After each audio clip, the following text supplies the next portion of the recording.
बच्चों, पिछली वीडियो में हमने रसायन विज्ञान का परिचय के बारे में पढ़ा था और रसायन विज्ञान की हिस्ट्री के बारे में पढ़ा था कि रसायन विज्ञान की हिस्ट्री क्या है। रसायन विज्ञान हमारा पूर्व के समय में भी किस रूप में प्रचलित था, है ना। ऋषि मुनियों के समय से ही पूर्व वैदिक काल जिसको हम कहते हैं, तो पूर्व वैदिक काल के समय से ही रसायन विज्ञान किस रूप में प्रचलित था उसके बारे में हमने पढ़ा था। तो आज हम जो है उसके आगे थोड़े रसायन विज्ञान के शाखाओं के बारे में पढ़ेंगे कि रसायन विज्ञान की क्या क्या शाखाएं आगे को हैं। उन रसायन विज्ञान की शाखाओं के बारे में पढ़ेंगे कि कौन कौन सी मुख्य रूप से रसायन विज्ञान की शाखाएं हैं जिनके बारे में हम अध्ययन करते हैं। और शाखाएं, बहुत सारी शाखाएं होती हैं, लेकिन मुख्य रूप से हम जो यहाँ पर पढ़ते हैं, इंटरमीडिएट स्तर में आप लोग जिस शाखाओं को पढ़ते हैं या फिर उसके ऊपर जब आप बीएससी या एमएससी लेवल में तक जाते हैं तो उन स्तर पर आप किन किन शाखाओं के बारे में पढ़ते हैं, फिर और डिटेल में जाते हैं तो फिर वो और गहराई तक चला जाता है। तो उसमें मुख्य रूप से कुछ शाखाओं के बारे में हम चर्चा करते हैं। जैसे मुख्य शाखाएं उनकी क्या है? अकार्बनिक रसायन है। अकार्बनिक रसायन क्या होता है? जैसे कि नाम है अकार्बनिक रसायन। अकार्बनिक रसायन में हम जो है जो अकार्बनिक यौगिक होते हैं मुख्य रूप से, देखिए कार्बनिक और अकार्बनिक दो तरह का रसायन है ना। तो कार्बनिक रसायन मुख्य रूप से कहा जाता है जिसमें कार्बन और उससे जुड़े हुए जो यौगिक होते हैं, यानी कार्बन से बने हुए जो यौगिक हैं उनका अध्ययन हम जिसमें करते हैं उसको कार्बनिक रसायन कहा जाता है। अकार्बनिक रसायन ऐसा रसायन है जिसमें हम कार्बन को छोड़ करके बाकी जितने प्रकार के हमारे आवर्त सारणी में तत्व हैं उन तत्वों के बारे में, उन तत्वों से मिलकर के जो भी यौगिक बनते हैं उन यौगिकों का निर्माण जहाँ पर होता है और उन यौगिकों के निर्माण के बाद में जहाँ पर भी जो भी चीज़ें बनती हैं उन सबको हम अकार्बनिक रसायन में पढ़ते हैं, कार्बन को छोड़ करके। ठीक है ना। तो वो हमारा अकार्बनिक और कार्बनिक रसायन का डिफरेंस है। ये इसमें हम विशेष रूप से इसको यहीं पर, मतलब आपके इंटरमीडिएट की कक्षा में और उसके ऊपर की कक्षा जब आप जाते हैं बीएससी में, तो वहाँ पर तक आप इस विषय को पढ़ते हैं, अकार्बनिक और कार्बनिक रसायन। फिर एक रसायन आगे लिखा हुआ है हमने, वैश्विकी रसायन। वैश्विकी रसायन क्या होता है? जिसको हम कहते हैं एनालिटिकल केमिस्ट्री।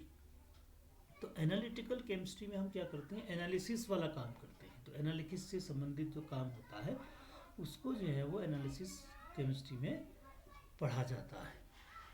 ठीक है। तो जिसको हमने कहा है वैश्विकी रसायन। वैश्विकी रसायन मतलब कि जहाँ पर हम किसी सामग्री के नमूनों का विश्लेषण करते हैं, है ना, उसको प्रायोगिक विधि में शामिल करना, उसका विशुद्ध जो सैद्धांतिक उसका विवरण है उसको छोड़ करके उन सारी चीज़ों को उस वैश्विकी रसायन में किया जाता है। फिर आता है जैव रासायनिक, यानी कि इसको हम कहते हैं बायोकेमिस्ट्री, जिसको आपने नाम सुना होगा। तो बायोकेमिस्ट्री में क्या होता है? जीवों में होने वाला जितना भी रसायन है जीवों के अंदर में, है ना। बायो का मतलब क्या हुआ? जीवों में होने वाले जितने भी रासायनिक यौगिक हैं या रासायनिक अभिक्रियाएं हैं, उनके अंतर्गत कितनी प्रतिक्रियाएं, उनके अंदर अंतः क्रियाओं का जो अध्ययन है वो हम इसमें पढ़ते हैं। ठीक है, ये इसके अंदर आता है। नाभिकीय रसायन में क्या होता है? नाभिकीय रसायन क्या है?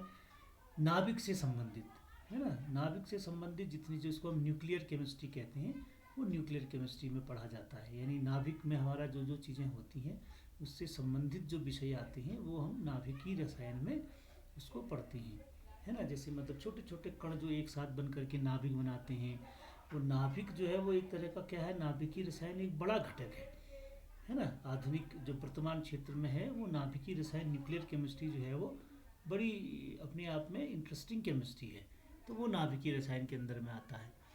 अच्छा, इसके अलावा जो अंतर्वैश्विकी भौतिकी रसायन, हाँ एक और विषय आप यहाँ पर जो पढ़ते हैं, मुख्य रूप से जो पढ़ते हैं, हम जिन विषयों पर मुख्य रूप से जो पढ़ते हैं इंटरमीडिएट स्तर पर पढ़ते हैं। और बीएससी में जिन चीज़ों को हम पढ़ते हैं वो अकार्बनिक रसायन होता है, कार्बनिक रसायन होता है, एक भौतिक रसायन होता है। ये 3 विषय हमारे मुख्य होते हैं जिनको हम रसायन के रूप में यानी इनऑर्गेनिक केमिस्ट्री, ऑर्गेनिक केमिस्ट्री और फिजिकल केमिस्ट्री के रूप में पढ़ते हैं। इसके अलावा जब आप एमएससी में जाएंगे तो फिर इसी में आपकी एमएससी भी होती है, फिजिकल केमिस्ट्री में, इनऑर्गेनिक केमिस्ट्री में या ऑर्गेनिक केमिस्ट्री में। और कई जगह फिर वो थोड़ी सी अलग सी केमिस्ट्री कई जगह और चलती है जिनमें और विषयों में फिर वो स्पेशलाइजेशन कोर्स को हम कहते हैं, वो चीज़ें चलती हैं। अब उसके अलावा क्या है कि जो अन्य विषय होते हैं, जो अंतर्वैश्विक क्षेत्र हैं, मतलब एक दूसरे से जो जुड़ी हुई चीज़ें हैं जो रसायन विज्ञान से संबंधित हैं, वो क्या है, जैसे एग्रो केमिस्ट्री है कि मतलब कृषि विज्ञान से संबंधित, कृषि से संबंधित जो केमिस्ट्री है वो एग्रो केमिस्ट्री कहलाती है। ये वायुमंडलीय रसायन जो हमारा पर्यावरण है, पर्यावरण में जितनी चीज़ें होती हैं उनमें केमिस्ट्री का है कैसे इन्वॉल्व है, कहाँ कहाँ पर है, वो वायुमंडलीय रसायन में पढ़ा जाता है। केमिकल इंजीनियरिंग ये इंजीनियरिंग का फील्ड है, मतलब केमिस्ट्री को आप इंजीनियरिंग के रूप में कैसे पढ़ते हैं वो केमिकल इंजीनियरिंग में आता है। ऐसे ही केमिकल बायोलॉजी है, कीमो इन्फॉर्मेटिक्स है, पर्यावरण रसायन है, जियो केमिस्ट्री है, ग्रीन केमिस्ट्री है। जियो केमिस्ट्री मतलब क्या हुआ, जियोलॉजी का पार्ट जो होता है ना, जियोलॉजी का जो पार्ट है उसमें केमिस्ट्री का अध्ययन कैसे करेंगे आप, वो जियो केमिस्ट्री के अंदर आता है। ग्रीन केमिस्ट्री ये जो हरित केमिस्ट्री होती है उसको ग्रीन केमिस्ट्री कहते हैं। इसी तरह से मरीन केमिस्ट्री है, मरीन मतलब होता है समुद्र के अंदर, समुद्र के अंदर में जो चीज़ें हैं उनमें केमिस्ट्री कैसे इन्वॉल्व है उसको मरीन केमिस्ट्री कहा जाता है। फिर मटेरियल साइंस आता है, एक बड़ा इंटरेस्टिंग, ये भी मटेरियल साइंस भी बड़ा आज के समय में बहुत ज़्यादा चलने वाला विषय है, रोज़गार देने वाला विषय है। मटेरियल साइंस क्या होता है, जितनी चीज़ें हम छोटी छोटी चीज़ें ये इस्तेमाल करते हैं ना, जैसे आपने लैपटॉप है, मोबाइल है, ये छोटी छोटी जो आती हैं ये सब मटेरियल से बनता है, इसमें किस तरह से आपकी केमिस्ट्री इस्तेमाल होती है। इसी का अगला है मॉलिक्यूलर बायोलॉजी, है ना, बायोलॉजी का जो पार्ट है उसमें कैसे मॉलिक्यूल्स, कैसे केमिस्ट्री इन्वॉल्व है, वो मॉलिक्यूलर बायोलॉजी में। नैनो टेक्नोलॉजी, ये भी आजकल आपने बहुत सुनी होगी, नैनो टेक्नोलॉजी, नैनो सिम, जैसे आपने मोबाइल में देखा होगा नैनो सिम आ गई, पहले बड़ी सिम आती थी, फिर उससे छोटी आई, अब उससे भी छोटी नैनो टेक्नोलॉजी आ गई। तो वो नैनो पार्टिकल जो बनते हैं छोटे छोटे, तो वो नैनो पार्टिकल्स जो है नैनो टेक्नोलॉजी, वो इस तरीके से आप इसमें हम पढ़ते हैं, नैनो केमिस्ट्री का ही पार्ट। ठीक है, तो ये इतने तरह के मुख्य इसके भाग, केमिस्ट्री के भाग हैं। ठीक है ना। अब इसके बाद और इसको आगे आप विस्तृत आप पढ़ेंगे कि कैसे हमारा रसायन विज्ञान और हमारा जीवन किस तरीके से जुड़ा हुआ है, यानी केमिस्ट्री और हमारा जीवन एक साथ में कैसे जुड़ता है। ये बड़ा इंटरेस्टिंग है कि कैसे केमिस्ट्री हमारे जीवन से जुड़ा हुआ है। तो मानव जीवन को संपन्न बनाने में, समुन्नत करने में केमिस्ट्री का बड़ा योगदान है। जो हमारी मानव जाति है इसके भविष्य को भी सुरक्षित करने में केमिस्ट्री का बड़ा इन्वॉल्व है, अच्छा योगदान है कहने का मतलब है। अब इसको हम किस तरीके से देखते हैं, इसको हम इस प्रकार से देखते हैं कि संपूर्ण ब्रह्मांड जो है हमारा, ये रसायनों का भंडार है। इसमें इतने रसायन हैं कि इसको विस्तृत विस्तृत यानी बड़ा भंडार है। जिधर भी हम दृष्टि देखते हैं, जहाँ पर भी आप देखोगे तो आपको कुछ न कुछ रूप में कई प्रकार के वस्तुएं आपको दिखाई देती हैं, विविध प्रकार की वस्तुएं नज़र आती हैं। तो ये समूचा संसार, एक तरह से आप कहोगे तो समूचा संसार जो है वो रसायन विज्ञान की प्रयोगशाला है। और यह विज्ञान अनेकों आश्चर्यचकित ऐसे रसायनों से परिपूर्ण है जो ब्रह्मांड में अनेक रासायनिक अभिक्रियाओं के द्वारा ही, ऐसा भी माना जाता है कि ब्रह्मांड में बहुत सारी ऐसी रासायनिक अभिक्रियाएं हुई जिनके द्वारा ही तारे बने, उत्पत्ति हुई तारों की, ग्रह बने जो हम ग्रहों के बारे में पढ़ते हैं, और ग्रहों में जीवन भी इसी वजह से संभव हुआ है ना। तो इसलिए रसायन विज्ञान सभी विज्ञानों में इसलिए इम्पोर्टेंट माना गया है कि रसायन विज्ञान यदि नहीं होगा तो हमारा जीवन संभव नहीं होगा। अब वैसे भी आप अंदाज करें कि हम सांस लेने में क्या लेते हैं, ऑक्सीजन लेते हैं, तो ऑक्सीजन का फॉर्मूला बताओ आप, क्या होता है, O2 है। तो O2 किससे बना, केमिस्ट्री से ही बना ना। अगर केमिस्ट्री में नहीं होता, ऑक्सीजन की खोज नहीं होती, तो फिर आप क्या ले रहे होते अभी। अब इसी तरह से दूसरा हमारे लिए इम्पोर्टेंट जो पार्ट है जीवन जीने के लिए, वो क्या है, पानी है। अब पानी को देखिए आप, क्या होता है, पानी का फॉर्मूला बताएं तो H2O, यानी 2 हाइड्रोजन और 1 ऑक्सीजन। कहने का मतलब कि जीवन को जीने के लिए जो आवश्यक चीज़ें हैं, ऑक्सीजन है, जल है, अगर ये दोनों नहीं होगा तो कौन रहेगा बताओ। ना जीव जंतु रह सकते हैं, ना प्राणी रह सकता है ना। तो जीवन को जीने के लिए, इस पृथ्वी पर समस्त जीवों को जीने के लिए जो आवश्यक चीज़ें हैं, उसमें किस विज्ञान की महत्वपूर्णता लगती है, फिर आपको बताऊँ। ये तो अब तो आपको भी ये समझ में आ जाएगा कि किस विज्ञान की महत्ता आपको अधिक लगती है। कोई और विज्ञान इसमें, फिजिक्स दिख रहा है कहीं पर आपको, बायोलॉजी कहीं पर दिखती है इसमें, कोई और विज्ञान आपको सीधा सीधा रिलेट होता है, कहीं पर नहीं होता है ना। तो केमिस्ट्री इसमें पूरी तरीके से इस तरीके से रिलेट होती है। अच्छा, एक बात और एक बता देखें कि समस्त पृथ्वी पर जितना भी स्रोत है, सूर्य स्रोत जो है, सूर्य ऊर्जा का स्रोत जो है, वो क्या मानते हैं हम, सूर्य को मानते हैं। अब सूर्य, आप ये लगभग ये माना जाता है कि लगभग पिछले 12 अरब वर्षों से प्रकाश और ऊष्मा दे रहा है। 12 अरब वर्षों से प्रकाश भी दे रहा है, ऊष्मा भी दे रहा है, ठीक है ना, 12 अरब वर्षों से। और पेड़ पौधे भी उग रहे हैं, जीव जंतु चल रहे हैं, बादल भी उमड़ घुमड़ कर रहे हैं, आकाशीय बिजली भी उसमें जो है कड़क रही है, चमक रही है, कहीं आंधी आ रहा है, कहीं तूफान आ रहे हैं, ये सब चीज़ें हो रही ना, कहीं भूकंप भी आता है और कहीं सुनामी भी आती हैं। तो ये सब चीज़ों की, ये जितनी भी घटनाएं हमारी प्रकृति में होती हैं, ये सब किसके कारण से हो रही हैं? इन सब के पीछे क्या है? इन सब के पीछे है रसायन विज्ञान। क्या है? इन सब के पीछे रसायन विज्ञान ही कहीं ना कहीं है। अब इसी प्रकार से फिर और आगे देखें, अब कहोगे कैसे रसायन विज्ञान है फिर। अब हम देखते हैं कि हमारे आसपास के जितनी भी चीज़ें हैं, जितने भी पदार्थ हैं, वो किस रूप में हमको दिखाई देते हैं।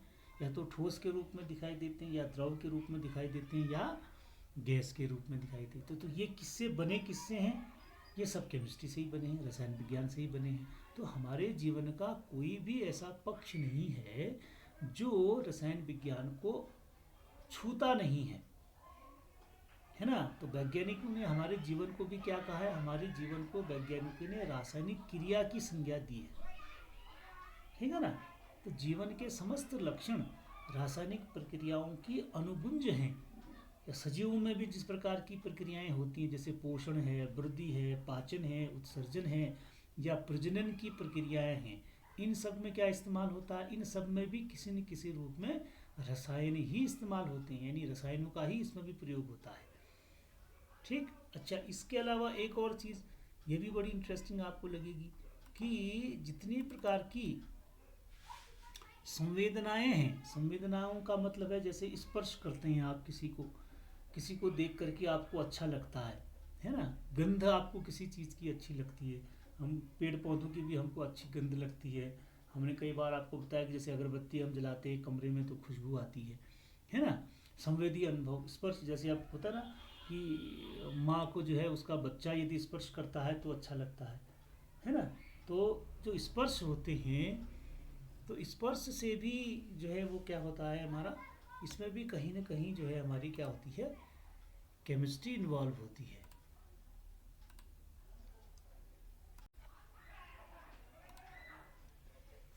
तो हम बात कर रहे थे कि मानव के जो संवेदी अनुभव हैं, जैसे स्पर्श करना भी है, शब्द रूप है, इन सब चीज़ों के पीछे भी क्या है, हमारा रसायन विज्ञान किसी न किसी रूप में इन्वॉल्व होता है। हम रोज़ की अब चीज़ों के बारे में आ जाते हैं कि हम सुबह जो हम शुरुआत करते हैं, है ना। कई बार हम सुबह सुबह जब उठते हैं तो सुबह उठने के साथ ही हम क्या पीते हैं? चाय पी रहे हैं, दूध पीते हैं, चीनी है, चाय पत्ती है, किसी भी प्रकार का जलीय घोल जब हम इस्तेमाल करते हैं तो उसमें क्या है? रसायन विज्ञान है, ठीक है। रोटी, कपड़ा, मकान, ठीक, ये सब क्या है? रसायन विज्ञान है। दैनिक उपयोग की चीज़ें जो भी आप इस्तेमाल करते हैं, साबुन है, तेल है, ब्रश है, मंजन है, कंघी, शीशा, कागज़, कलम, स्याही, दवाइयाँ, प्लास्टिक आदि जितनी भी चीज़ें होती हैं, ये सब किसकी देन है? रसायन विज्ञान की है।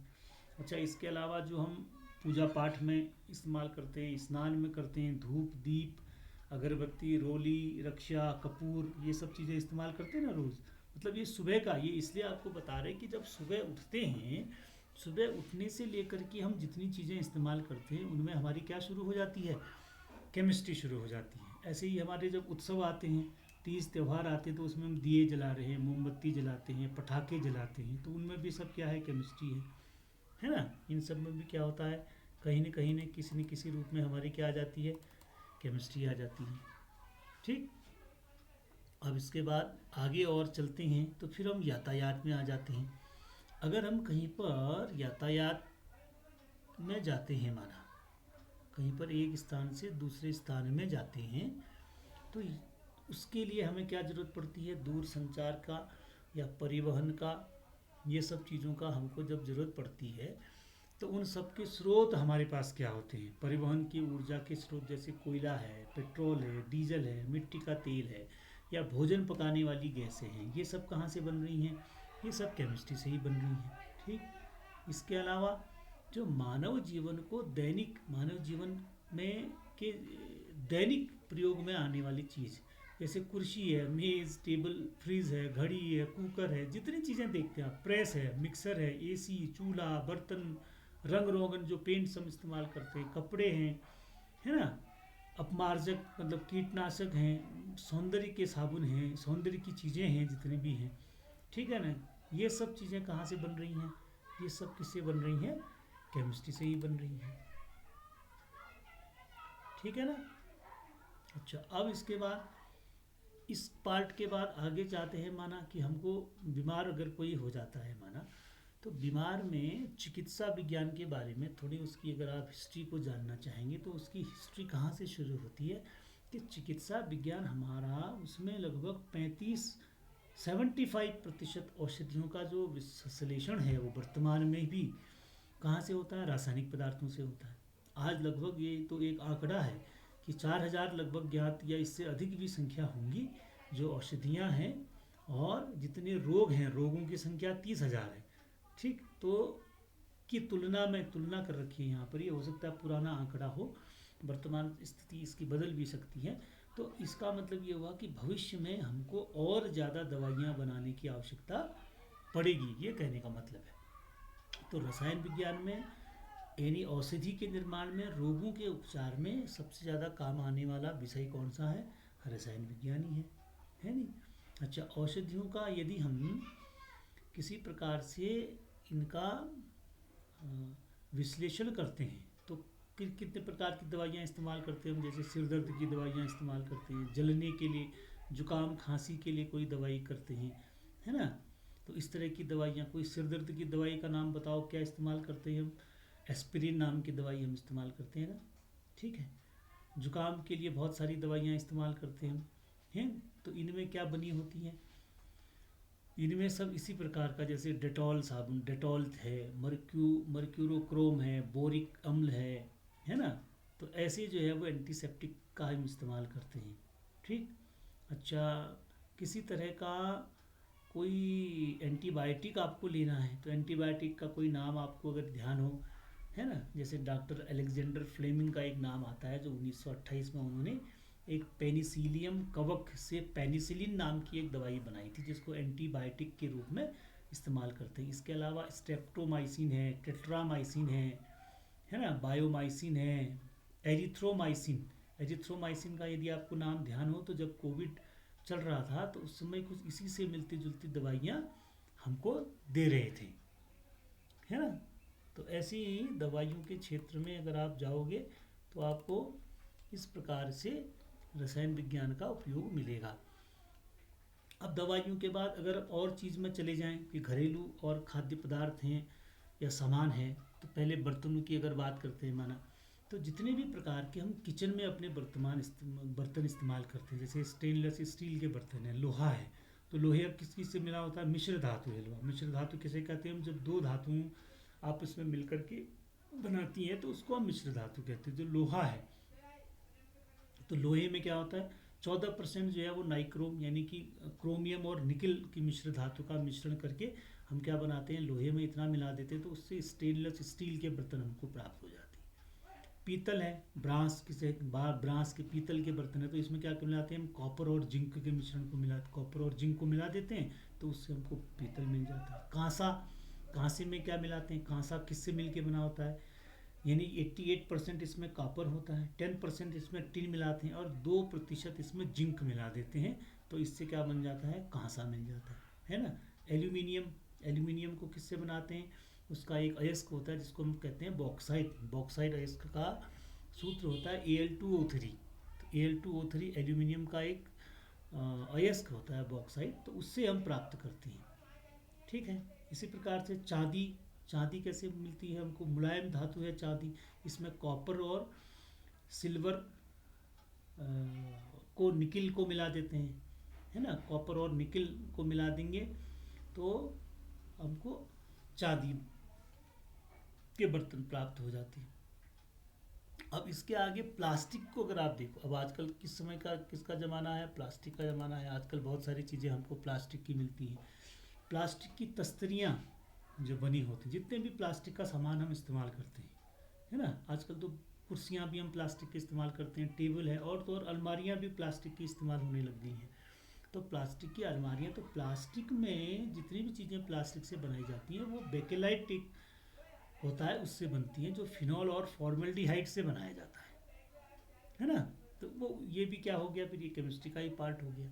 फिर आगे जाते हैं, माना रबर जो हम इस्तेमाल करते हैं, तो पेट्रोलियम का जो हाइड्रोकार्बन है, तो उसके दो यौगिक होते हैं, ब्यूटाडाइन स्टाइरिन के यौगिक हैं, और अन्य जो रासायनिक पदार्थ हैं उनको मिलाने से हमारा कृत्रिम रबड़ बन जाता है। एक रबड़ तो हमको नेचुरली मिलता है, ये कृत्रिम रबड़। अब कृत्रिम रबड़ कहाँ काम आता है?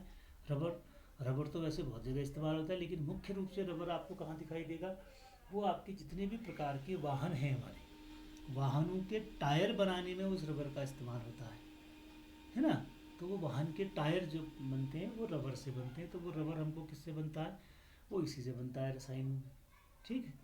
अच्छा, अब इसके अलावा तो भारी वाहन जो होते हैं, बड़े बड़े टायर, जो जैसे आपने देखा होगा ना कहीं पर 10 ट्रॉलर ट्रक जो होता है, एक बड़ा वाला 10 टायर वाला ट्रक जो होता है, उसमें क्लोरोप्रोन रबड़ इस्तेमाल हो जाता है। वायुयान के जो टायर होते हैं उसमें सुचालक बहुलक इस्तेमाल किया जाता है। ठीक है। तो इस प्रकार से ये यहाँ भी इस्तेमाल होता है। अब खाद्य में क्या है, हमारा खाने के लिए हम क्या इस्तेमाल करते हैं, उसमें क्या रसायन है? 6 मुख्य रासायनिक घटक हैं इसके, है ना। क्या क्या होते हैं? जैसे कार्बोहाइड्रेट्स हैं, प्रोटीन है, विटामिन है, लिपिड्स हैं, खनिज हैं, जल है। ठीक। तो इन सब, ये जितने भी हमने चीज़ें बताई, ये सब क्या है आपस में? ये रसायन विज्ञान से बने हुए हैं। अब इसके अलावा बहुत सारी चीज़ें हम और भी इस्तेमाल करते हैं घरों में, रसायनों में। जैसे पेट की शिकायत हो गई तो उसके लिए हम क्या करते हैं, माना किसी को एसिडिटी हो गई, है ना, तो एसिटिक एसिड है तो उसमें एक सिरका हमको मिलता है, सिरके को डाल देते हैं तो एसिडिटी दूर हो जाती है। एक खाने का होता है सोडियम बाइकार्बोनेट, जिसको हम कहते हैं, आपने हाई स्कूल में पढ़ा होगा। धोने का एक धावन सोडा हमारा होता है, उसको हम क्या कहते हैं? सोडियम कार्बोनेट कहते हैं। नमक तो बहुत सिंपल है, आपने देखा होगा, नमक का सूत्र क्या रहते हैं? NaCl।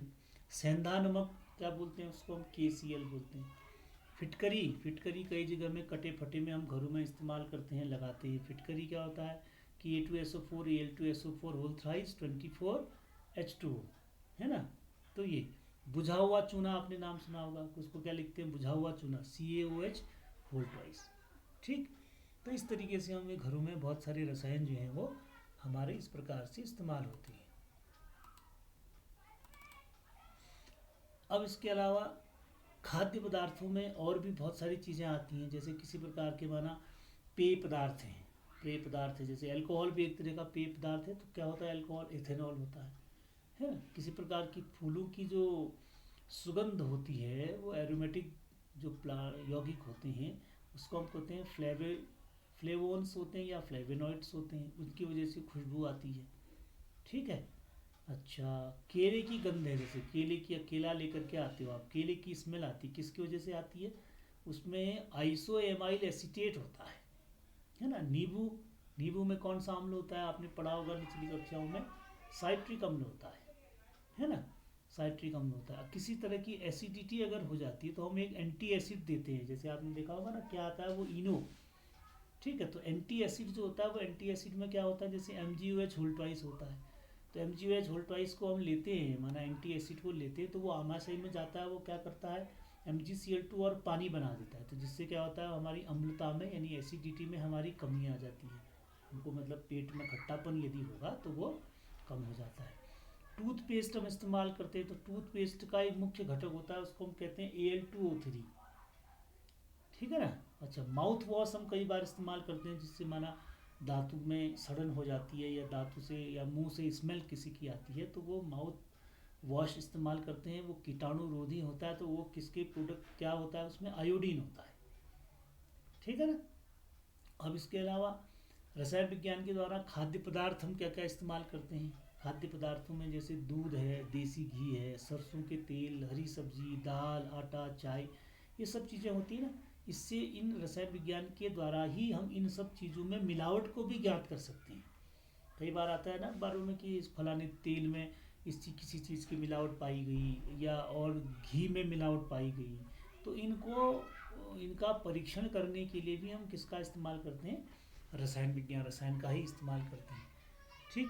अच्छा, अब इसके अलावा देखें कि किसी प्रकार का रंग रोगन हम घर में अपना कलर वगैरह करते हैं, मकान बना करके कलर करते हैं, लकड़ी में लगाते हैं या पेंट वगैरह लगाते हैं, तो रंग रोगन करने में टाइटेनियम ऑक्साइड नामक एक यौगिक है, उसका इस्तेमाल करते हैं। या पॉलीयूरेथेन का प्रयोग किया जाता है जो पेंट का आधार होता है, या एक्रेलिक लेटेक्स होता है, उसका इस्तेमाल हम करते हैं। ठीक है ना। तो ये अब इसी प्रकार से आगे देखेंगे तो बहुत सारी चीज़ें आजकल हमारी डिजाइनिंग बनती हैं। तो डिजाइनिंग के बनने में हम क्या इस्तेमाल करते हैं? कांच का इस्तेमाल करते हैं। तो कांच किससे बनता है? कांच भी हमारा रसायन विज्ञान से बनता है। तो कांच के बारे में ये कहा जाता है कि कांच जो है वो विश्व का पहला ऐसा संश्लेषित यानी कि बनाया गया थर्मोप्लास्टिक है कांच। इसे किसी भी रूप में ढाला जा सकता है। इसमें क्या होती है? रेत होती है, SiO2 होता है, चूने का पत्थर होता है, CaO या सोडियम और सोडियम ऑक्साइड Na2, और अन्य खनिज पदार्थ होते हैं। उनको धातुओं को परस्पर पिघला करके कांच बनाया जाता है ना। अब इस प्रकार के कांच के बर्तन वो पहले से ही हमारे प्रचलित हैं, और वर्तमान में तो हम क्या करते हैं? विभिन्न प्रकार से कांचों का इस्तेमाल करते हैं। और रंगीन तरह के कांच भी, आपने बोतलें भी देखी होंगी, अलग अलग तरह की बोतलें, रंगीन हरे कलर की बोतल कभी देखी होगी, या ब्राउन कलर की बोतल आपने देखी होगी, रेड कलर की देखी होगी। तो अगर कहीं पर पीली, नीली या हरी माना कहीं पर बोतल बनी है, तो उसके लिए कौन सा यौगिक इस्तेमाल किया जाता है? Fe2O3 इस्तेमाल किया जाता है। पीला होगा तो FeOH होल थ्राइस इस्तेमाल किया जाता है। हल्का पीला है तो लेड का इस्तेमाल किया जाता है। गुलाबी हो या पीला गुलाबी हो तो सेलेनियम इस्तेमाल किया जाता है। नीला यदि ग्लास है माना, तो उसमें कॉपर इस्तेमाल किया जाता है। तो इस प्रकार से हम ऐसे रसायनों को इस्तेमाल करते हैं, है ना। जब प्लास्टिक का अगर हो माना, कांच के फाइबर जब प्लास्टिक के साथ संयोग करते हैं, यानी कांच को अगर हम प्लास्टिक के साथ मिलाते हैं, तो उसको हम क्या करते हैं? ज़्यादा वो मजबूत चीज़ बनाता है। ठीक है ना। तो उसको क्या कहते हैं? प्रबलित प्लास्टिक कहते हैं, जिसको अंग्रेजी में कहा जाता है रीइंफोर्स्ड प्लास्टिक कहते हैं, है ना। प्रबलित प्लास्टिक कहा जाता है। तो उसको कहाँ इस्तेमाल किया जाता है? जैसे छत में इस्तेमाल किया जाता है, नौका में कहीं पर इस्तेमाल, या खेल का सामान है, ऑटोमोबाइल इंजीनियरिंग, जो ऑटोमोबाइल हमारे चीज़ें बनती हैं, गाड़ी वगैरह का सामान बनता है, उसकी बॉडी बनाने में कहीं पर इस्तेमाल किया जाता है ना। तो इस तरह का था ये ग्लास, यानी कि शीशे का उपयोग हम कैसे रसायन विज्ञान के आधार पर कर सकते हैं। इसके अलावा ऊष्मारोधी यौगिक बनाने हैं हमको अच्छे, जैसे फ्रिज बनाना है, ओवन बनाने हैं, कुकर बनाने हैं, गर्म पानी की बोतलें बनानी है, मतलब ऐसी बोतलें बनाने की जिसमें पानी डालने से ऐसा ना हो कि वो पिघल जाए। तो उसमें भी हम इस प्रकार की चीज़ों का इस्तेमाल करते हैं। ठीक है ना। अब इसके अलावा आगे जाते हैं, और कि जो जिनसे हम अपने घर में सफाई वगैरह करने में इस्तेमाल करते हों, ऐसी कौन सी चीज़ें हैं जिनसे हम इसमें इस्तेमाल कर सकते हैं सफाई वगैरह। तो उसको हम क्या कहते हैं? अपमार्जक, आपने शब्द सुना होगा, साबुन है, अपमार्जक है। तो साफ सफाई का इस्तेमाल करने के लिए लगभग 2800 ईस्वी पूर्व तक जो है वो इन चीज़ों को कुछ एक यूनानी चिकित्सक थे जिनका नाम था गॉलेन। गॉलेन ने एक क्षारीय घोल बनाया, उस घोल से साबुन के निर्माण का उसमें उल्लेख किया गया है, इतना ईस्वी पूर्व, है ना। तो दूसरी सदी में बाद में एक यूनानी चिकित्सक आए, तो उन्होंने क्या किया? उन्होंने भी जो है स्यारी घोल के उल्लेख का निर्माण किया है। अब साबुन क्या है? एक तरह से साबुन क्या होता है? साबुन वसा अम्ल का एक सोडियम लवण होता है साबुन, जिसमें स्टेरिक एसिड है, पामेटिक एसिड है, ओलिक एसिड है, या लिनोलिक एसिड है। ठीक है ना। तो इन एसिडों का सोडियम, या सोडियम के साथ हम क्या लेंगे? उसका पोटेशियम लवण लेते हैं, तो उससे साबुन का निर्माण होता है। ठीक। अब साबुन दो प्रकार के होते हैं ना, एक तो साबुन पोटेशियम वाले जो हैं वो मृदु भी बनते हैं, और सोडियम वाले जो हैं वो कठोर ठोस साबुन बनते हैं। ठीक। अब सामान्य जो साबुन अगर आप देखेंगे तो उसका सूत्र आपने हाई स्कूल स्तर में भी पढ़ा होगा, वो क्या होता है? C17H35COONE, ये उसका हम सूत्र लिखते हैं साबुन का। ऐसे ही शैम्पू आप लोग इस्तेमाल करते हैं, तो शैम्पू में क्या होता है? अल्कोहल मिश्रित साबुन होता है, उसमें कुछ तेल को, गंधक के अम्ल को ऐसा अभिकृत करके उसको शैम्पू को बनाया जाता है ना। अब आजकल तो ऐसे बहुत सारे शैम्पू आ गए जो गंजेपन को दूर करने वाले हैं, कुछ डैंड्रफ वगैरह के इस्तेमाल को हटाने वाले हैं, है ना। तो ऐसी बहुत सारी चीज़ें आजकल आ गई हैं, है ना। और आजकल डिटर्जेंट भी बहुत प्रकार के आ गए, जैसे आपको बनियान वगैरह धोनी है तो उसके लिए अगला अलग आता है, कपड़े अलग अलग प्रकार के कपड़ों के लिए अलग अलग चीज़ें आ गई हैं। तो ये रोज़ नई नई चीज़ें बनती जा रही हैं, तो इन सब चीज़ों में क्या है, हमारा केवल यही इस्तेमाल होता है ना। यही हमारी केमिस्ट्री इसमें सब इस्तेमाल होती है। अब फिर और विस्तार से देखें, माना कि जैसे स्टेशनरी का सामान है, मतलब ये जो आप कॉपी किताब वगैरह आप इस्तेमाल करते हो, तो इसमें भी जो है कैसे रसायन विज्ञान कैसे इस्तेमाल होता होगा, है ना। जितने भी प्रकार की कागज़ इस्तेमाल करते हैं आप, पेंसिल है, कटर है, शार्पनर है, रबर है, ये सब कैसे बनता है, ये सब रसायन विज्ञान से बनता है। आपने देखा होगा या सुना होगा, या नज़दीक में हमारे स्कूल से नज़दीक में, हमारे शहर के नज़दीक में एक यहाँ पर जो है सेंचुरी पेपर मिल्स करके है ना, पंतनगर के पास, लाल कुआं के पास में। तो वहाँ पर ये कागज़ जो है वो बनता है हमारा, जो वो फोटो स्टेट वगैरह में इस्तेमाल करते हैं, प्रिंट में इस्तेमाल करते हैं, इस तरह का कागज़ का निर्माण वहाँ पर किया जाता है। फोटोग्राफी आपने देखी होगी, फोटोग्राफी में पहले, आजकल तो अब ये डिजिटल वाला सब आ गया, तो पहले पहले क्या होता था कि वो फिल्म होती थी फोटोग्राफी की, कि हम उसमें लगाते थे और उसके बाद रील कहते थे ना, उसको रील डालते थे हम, फिर उसमें उसको प्रिंट करके लाते थे। ठीक, तो वो कैसे बनता था, वो सोडियम थायोसल्फेट का एक लेपित किया हुआ कागज़ होता था, उससे हम उसको बनाते थे। ठीक है ना। अच्छा, इसके अलावा जो कीटाणुनाशक दवाइयाँ होती हैं, जैसे डेटॉल है, बहुत प्रचलित है, हम कहीं पर भी डेटॉल से हाथ धोना ये सब आता है ना। तो ये किसका इस्तेमाल, ये सब क्या है, केमिस्ट्री है। फिनाइल, फिनाइल को आपने देखा होगा, पोछे के रूप में भी हम फिनाइल एक दो बूंदा डाल देते हैं कि फिनाइल फिनाइल से आपको सफाई, या कहीं पर घाव लग जाता है, चोट लग जाती है, तो वहाँ पर हमको उसकी शल्य चिकित्सा करनी है ना, कि उसको साफ सफाई रखनी है, करनी है, तो वहाँ पर भी हम इसका इस्तेमाल करते हैं। ठीक है। चोट मरहम पट्टी कहीं पर करनी है तो वहाँ पर क्या होता है, H2O2 की से सफाई करते हैं, या आयोडीन एक टिंचर के टिंचर का प्रयोग किया जाता है। ये स्कूल में भी हम इसको रखे रखते हैं, माना कभी बच्चे को कोई चोट लग गई तो उसकी कहीं पर साफ सफाई करने के लिए उसको इस्तेमाल करते हैं, है। ब्लीचिंग पाउडर का आपने नाम सुना होगा, ब्लीचिंग पाउडर क्या काम आता है। ब्लीचिंग पाउडर जो है वो कहीं पर भी घरों में या स्रोतों में, नालियों में पानी की सफाई के लिए प्रयोग किया जाता है। अब ऐसे अगर हम सौंदर्य प्रसाधन के सामान को देखेंगे, तो किसी किसी भी प्रकार की, जितने भी प्रकार के आप क्रीम वगैरह लगाते हैं, कोल्ड क्रीम है या क्रीम है ना, ऑयल्स इस्तेमाल करते हैं, किसी भी प्रकार के जो चेहरे में लगाने वाले हैं, या इत्र वगैरह हम लोग लगाते हैं, सुगंधित इत्र, जो या इत्र में क्या होते हैं, अल्कोहल, एल्डिहाइड, कीटोन, फिनॉल, ये जितने एरोमेटिक यौगिक होते हैं, जब आप 12th क्लास में जाएंगे तो उसको पढ़ोगे आप, तो उनमें ये इस तरह के यौगिकों का इस्तेमाल किया जाता है ना। खड़िया पाउडर है, खड़िया पाउडर से भी बहुत सारी ऐसी चीज़ें बनती हैं, टेल्कम पाउडर वगैरह बनता है। खड़िया पाउडर के खाने कहाँ हैं हमारे यहाँ, ये भी थोड़ी जानकारी आपको होनी चाहिए।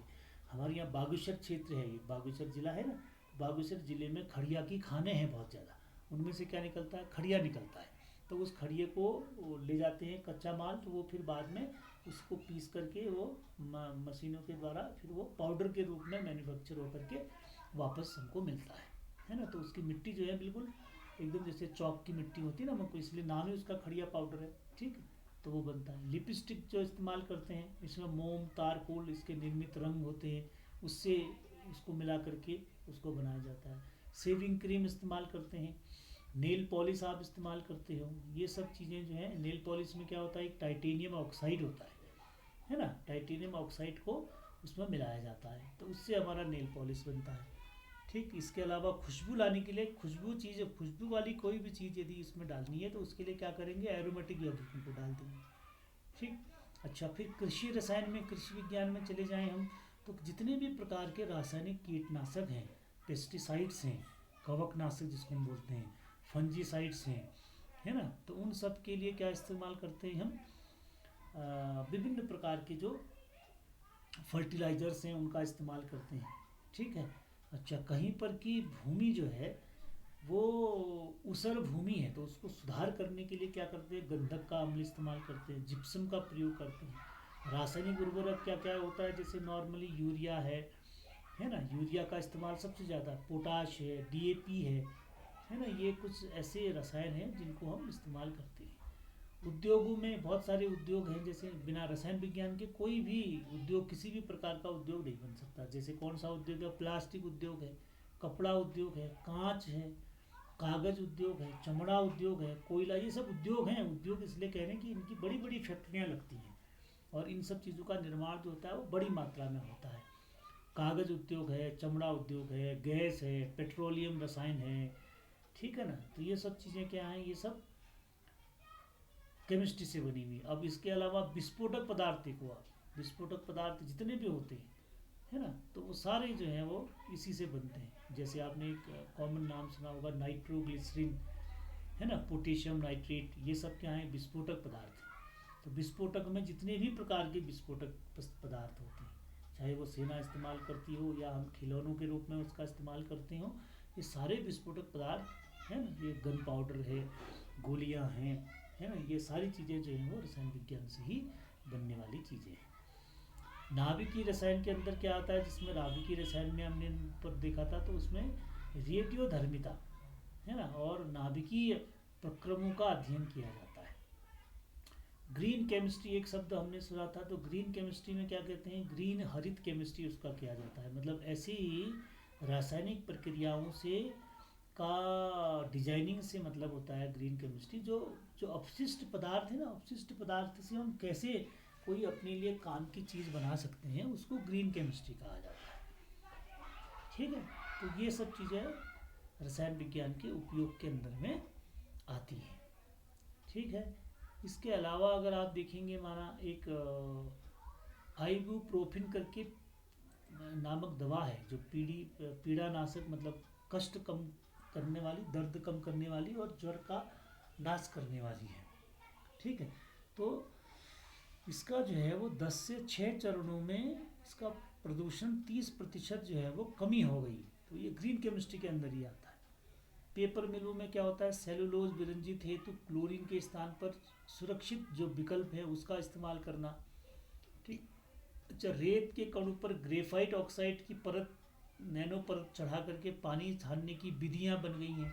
मतलब वर्तमान समय में इसमें इतना काम इन सब चीज़ों में हो रहा है। कृषि संबंधी रसायन है, प्लास्टिक है, फाइबर है, जैव उत्प्रेरक है, इन सब के द्वारा इतना ज़्यादा इन सब में इस्तेमाल हो रहा है कि रोज़ हम जितनी नई चीज़ें देख रहे हैं, सीख रहे हैं, अपने लिए जो चीज़ें इस्तेमाल कर रहे हैं, वो सब क्या है? ये सब केमिस्ट्री का ही कमाल है ना। भारत में क्या है? बहुत सारी ऐसी आईआईटीज़ हैं जो इस क्षेत्र में काम करती हैं, है ना।